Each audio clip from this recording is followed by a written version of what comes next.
So I recently had this youth catcher's mitt sent to me. Pretty beat up, as you could see in the web. They tried to keep the webbing together as best as they could, so they sent it to me to get it back in game ready condition. First, I'm just removing all the older laces that are inside the glove.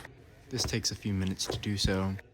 Once I have all the laces taken out of the glove, I first want to clean out all the old dirt that is inside the glove. To do so, I use Ballplayer's Balm. It is the only cleaner I use on all my gloves. When I did put this glove on my hand, I didn't think it was too bad for a youth catcher's glove at all. It was pretty well built, in my opinion. I don't think they make this glove line anymore with Easton, but if they did, this would be perfect for the ages like 8 to 12. I had to let this one dry for a little bit longer because the water soaked in a bit more. But once all dried, I hit it with some Ballplayer's Balm conditioner.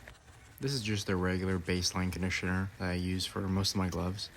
Sometimes I just use my hands to rub it in the leather, sometimes I use a brush. It just depends how I'm feeling that day. I also use the brush to get like any extra conditioner off the glove. And then comes the laces. I do prep the laces, so like condition and stuff like that before I put them inside the glove. With this glove specifically, they wanted to go with a pink and black mixture. They just let me decide on where to put each color. Usually I like putting the darker color on the outside of the glove and the lighter color on the inside. Then I put some adhesive inside the palm of the glove.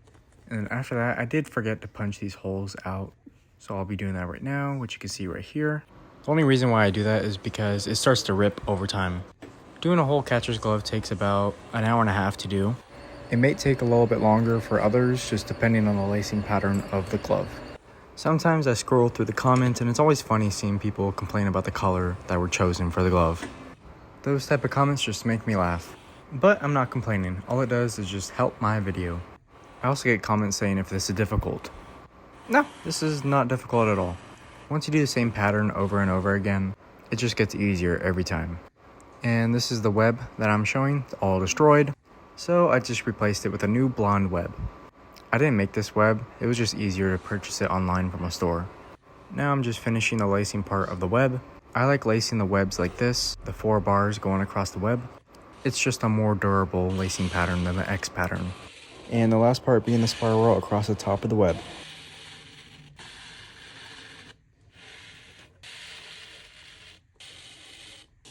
Once I'm finished with that, let me just show you the before and after.